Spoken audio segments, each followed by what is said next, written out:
اللہ کو ساتھ لینا ہے اور اللہ کو راضی کرنا ہے تو راستہ حضرت محمد مصطفیٰ صلی اللہ علیہ وسلم کی اتباع ہے۔ نبی کے طریقے پہ آؤ، پھر اللہ ساتھ ہوگا۔ نبی کا دامن پکڑو، پھر اللہ ہم سے راضی ہوگا۔ اللہ نے ساری خیر برکتیں حضرت محمد مصطفیٰ صلی اللہ علیہ وسلم کی اتباع میں چھپا کے رکھی۔ اب اس میں سب سے عام چیز نماز ہے، نماز ہے، نماز ہے۔ اب ہر مسلمان نماز پڑھنے والا بنے، یہ ہے کام، یہ ہے ذمہ داری، یہ ہے ہماری زندگی کا مقصد کہ لوگ اللہ کو پہچانیں، اللہ کی مانیں۔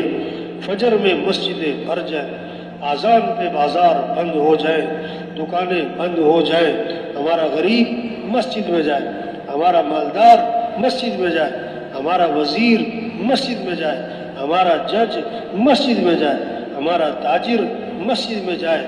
ہم سب کس کے بندے ہیں؟ اللہ کے۔ کس کے سامنے ہاتھ باندھنے، کس کے سامنے سر جھکانے، کس کے سامنے ماتھا ٹھکانے، اور پھر کس کے سامنے ہاتھ پھیلانے؟ یہ ہے مسئلوں کا حل۔ کام بنانے والا کون ہے؟ اللہ ہے۔ نماز زندہ ہو۔ رمضان آیا 100% روزہ رکھنے والے بنے مسلمان۔ مال دیا تو زکوٰۃ دے رہے، خوشی خوشی خوشی خوشی۔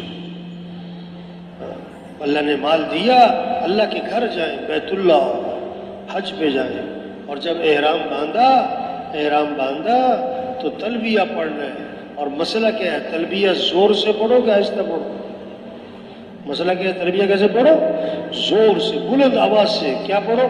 لبیک اللہم لبیک لبیک لا شریک لک لبیک ان الحمد والنعمت لک والملک لا شریک لک۔ فرما بردار بیٹا ہو نا، جب باپ آواز دے گا نا تو بیٹا کہے گا جی ابا جی، جی ابا جی، جی ابا جی، ابا جی آئے، ابا جی، ابا جی آئے۔ فرما بردار نوکر ہوگا، جب مالک آواز دے گا تو کہے گا جی سر، جی سر، جی سر، جی سر۔ ایک دفعہ نہیں کہے گا، کئی دفعہ کہے گا۔ تلبیہ کیا ہے؟ کہ اے اللہ میں حاضر، اے اللہ میں حاضر، اے اللہ میں حاضر، میں حاضر، میں حاضر۔ یہ ہے کام کہ لوگ اللہ کو پہچانے، اللہ کی مانے، اللہ کے سامنے جھک جائے، اور پھر اپنے مسائل کس کے سامنے رکھیں؟ اپنی ضرورتیں کس کے سامنے رکھیں؟ نماز پڑھ کے کس سے مانگو؟ روزہ رکھ کے کس سے مانگو؟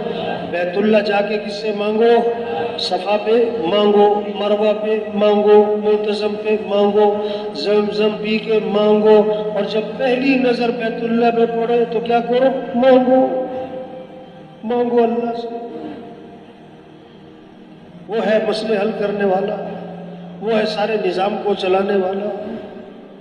کسی کے ہاتھ میں کچھ نہیں ہے، سب فقیر ہیں، سب ضعیف ہیں، سب محتاج ہیں، ایک اللہ ہے۔ یہ مسئلوں کا حل۔ ایک حدیث کا ایک جملہ ہے، پوری حدیث بھی نہیں، اس کا ایک جملہ ہے، ایک جز ہے، سارے مسئلوں کا حل بتایا۔ احفظ اللہ یحفظ کا۔ اللہ کے نبی فرما رہے تم اللہ کے حکم کی حفاظت کرو، اللہ تمہاری حفاظت کرے گا۔ واجب یہ مسئلوں کا حل ہے۔ حکومتیں مسئلے حل نہیں کرتی، مال سے مسئلے حل نہیں ہوتے۔ مسئلے حل کرنے والا کون ہے؟ اللہ ہے۔ اللہ کو ساتھ لو۔ کیسے؟ کہ اللہ کا حکم پورا کرو۔ احفظ اللہ تجدہ تجاہک، تو اللہ کے حکم کی حفاظت کر، جہاں بھی ہوگا اللہ کو اپنے ساتھ پائے گا، اللہ ساتھ دے گا۔ اللہ جس کا ساتھ دے اس کی کوئی زندگی بگاڑ، اور جس کا اللہ ساتھ نہ دے اس کا مسئلہ کوئی حل، کوئی مسئلہ حل۔ اللہ ساتھ دے گا ہمارا کب؟ جب ہم اللہ کی مانیں گے۔ حدیث میں آتا ہے جس نے صبح کی نماز پڑھی وہ اللہ کی ذمہ داری میں آ گیا، وہ اللہ کی ذمہ داری میں۔ حتیٰ جب اللہ کی ذمہ داری میں آ گیا اب مسئلے آسان. ہاں جس نے صبح نماز نہیں پڑھی وہ اللہ کی ذمہ داری سے نکل